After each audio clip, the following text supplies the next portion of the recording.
Monster, Chapter 7.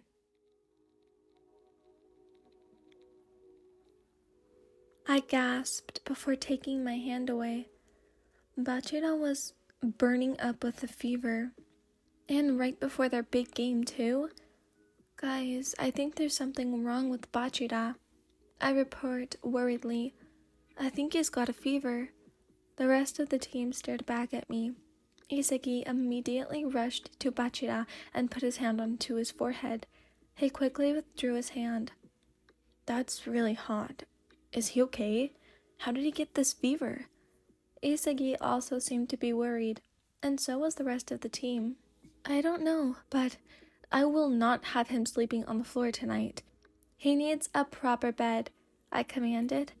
Problem was, he didn't have one. The only bed available was through the gathering points. No one had enough, or didn't want to spend them. Or my bed. Was he going to have to sleep on my bed? That was going to be a problem. I sighed. Can one of you guys help me carry Bachira to my bed? I'll take care of him from there. Kunigami took up the request and helped me move Bachira to my bed. Will he recover in time for tomorrow's game? Kunigami asked. At a time like this, and you're worrying about a game? I chided. I won't blame you though. This game will decide your future after all. Kunigami seemed a bit shocked, but then spoke. I guess so, but I'm worried about him too.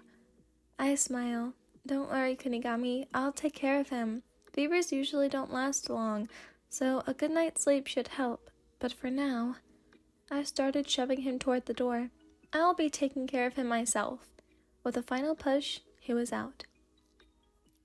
Now that he's gone, I washed a towel in my personal bathroom and folded it into a rectangle. I then made my way back to see Bachira sitting up. How did he wake up so quickly? And wasn't he sick? Even though I hadn't taken his temperature yet, I had been able to tell that he had a fever. Quickly, I rushed to his side to push him down. Bachira, you stay in bed. You've gotten a fever, I say as I lay the towel onto his forehead. Don't worry, Bachira. I'll get you some medicine to help you sleep better. You just relax. I rummaged around until I found the right ones. Ian? Bachira said weakly. I'm hungry. Huh? I say, turning around. I see him sitting up. Hungry? Oh, I'll go get you something to eat. Don't worry. Eat some medicine first, though. I poured the substance into a spoon and stuck it toward his face. Open your mouth, Bachira. He frowned at me instead. I had to contain myself from looking away. So childish. Come on, Bachira.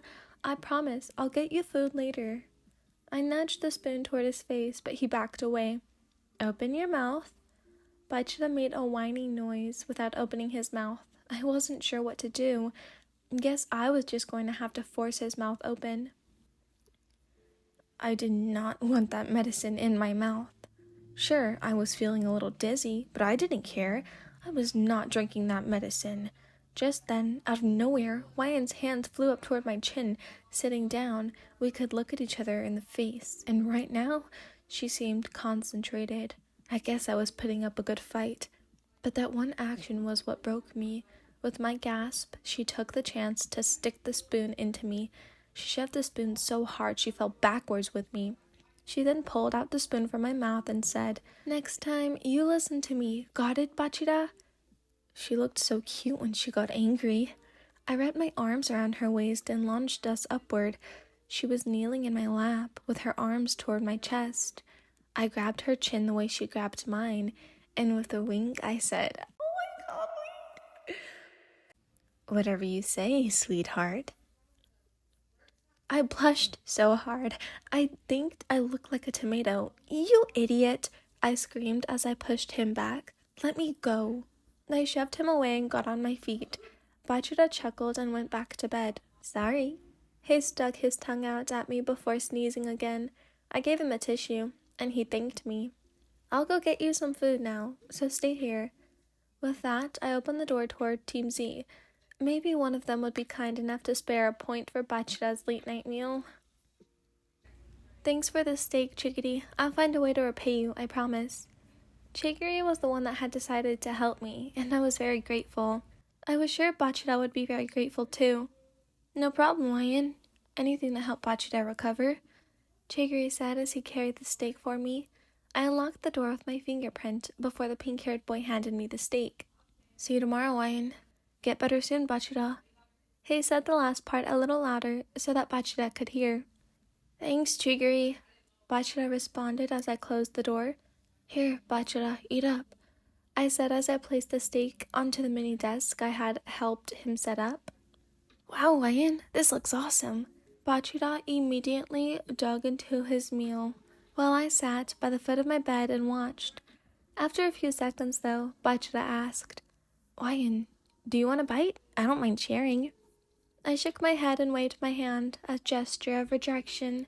It's all right, Bachira, you can eat yourself. He had a confused look at first. Are you sure? Yeah, I am. Just then, I heard a knock. Delivery from Iɣsᴛ소ᴜ, 2 chairs. I heard some men from outside say, Coming. I hopped off the bed and rushed toward the door. By myself, I dragged the 2 chairs in. They weren't anything too comfy, but they would do.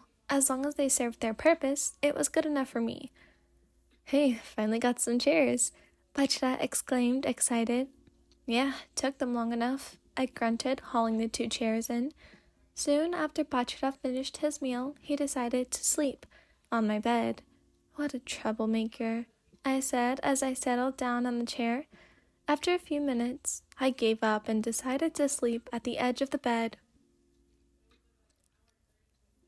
I woke up in the middle of the night to find Ryan sleeping on the edge of the bed. Wait, was I sleeping on her bed? I quickly got up from her bed, but quietly as to not disturb her. Then I picked her up and tucked her into her own bed. She was such a nice person, though I guess most nurses were. I rubbed my forehead and I knew the bruise was still there. Maybe she was nice, but definitely very aggressive at the same time.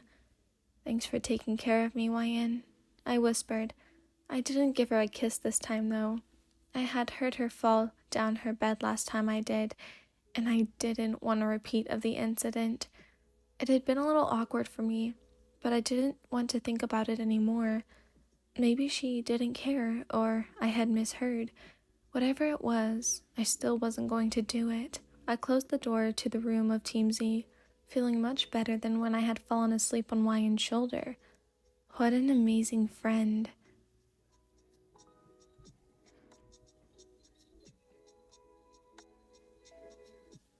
Not Ryan being friend zoned, bro.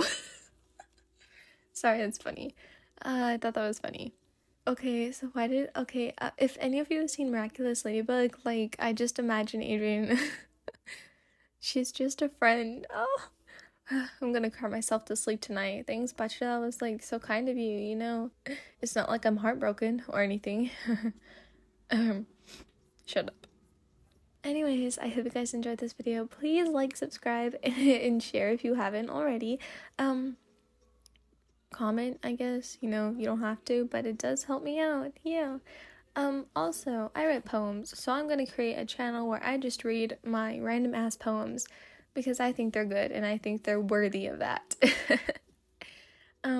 Yeah, so I am posting on my other channel, which is the one where I post, like, IRL characters, like, for, like, ones that are not drawn on screen.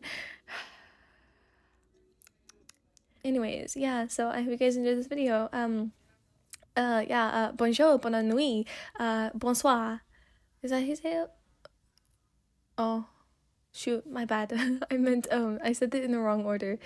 Well, I guess I could say it however order, but yeah, for those of you who don't know, bonne nuit is good evening, bonjour is good morning, and bonsoir is good afternoon.